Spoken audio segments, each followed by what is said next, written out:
Hello everyone, this is the Addiesdive AD2066. It's a Quartz watch that goes for around 50 USD on AliExpress during the Black Friday sale. With that price tag, it's easy to dismiss this watch as bad quality, and today we will see if it's worth buying. Let's start with the watch case. It's made of stainless steel with a polished mirror finish on the sides and on the bezel, and a brushed finish on the lugs. The crown is screw-in.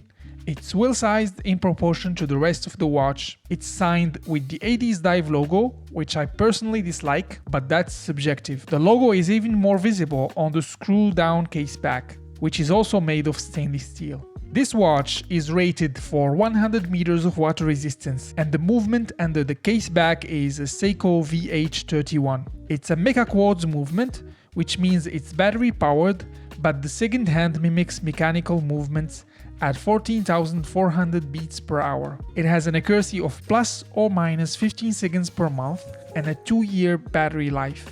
The glass that's on top of the dial is hardlex. It's slightly more scratch resistant than standard mineral crystal and a bit more shatter resistant than sapphire. The curvature around the bezel area distorts the dial when looked at from the sides. This watch comes in 3 dial colors: white, mint green and space gray. The one I have here is mint green and is quite a pleasant color. It's subdued and doesn't distract from the rest of the watch. It has a sunburst effect that looks different depending on the lighting conditions. However, I would not call this mint green. It's more of a lighter shade of olive green. We can see baton-style rectangular loomed indices going around the dial, complemented with an external chapter ring with black markers. The indices at 3, 6, 9 and 12 o'clock are slightly bigger. There is no date window because the Seiko VH31 is a true no-date movement. The dial is flat, but looks like it has an elevation thanks to the belt that connects the dial indices. It's a nice design touch that brings a bit more interest to the dial in my opinion.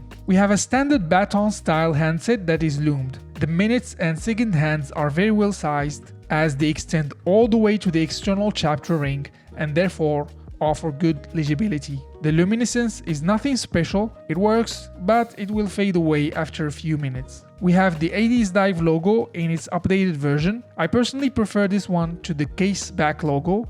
I think it matches the style of this watch and doesn't take away from its classiness. Under the pinion, we can see the 100 meters or 330 feet, which indicates the water resistance rating. Now let's take a look at the bracelet. This is usually where the cost cutting is more frequent, and although this watch is not an exception, it's still very decent for the price. It's an oyster-style stainless steel bracelet with full solid links. Its finishing mimics that of the case with a brushed top and polished sides. It's sized using cutter pins. The bracelet has good articulation and it's not squeaky. It also has negative end links. Not that it's a big deal with the size of this watch, but it still offers that extra reassurance for a good fit around the wrist. The clasp is the best thing about this bracelet. It's a milled folding clasp and has 5 micro adjustment holes, so a perfect fitment is a guarantee with this bracelet. Unfortunately, just like the crown and case back, it has that hideous logo. I think Addiesdive have too many of these laying around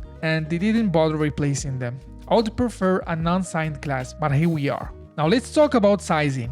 It's a 36mm watch case and the lug-to-lug is 46mm. It's 11mm thick and has a 19mm lug width.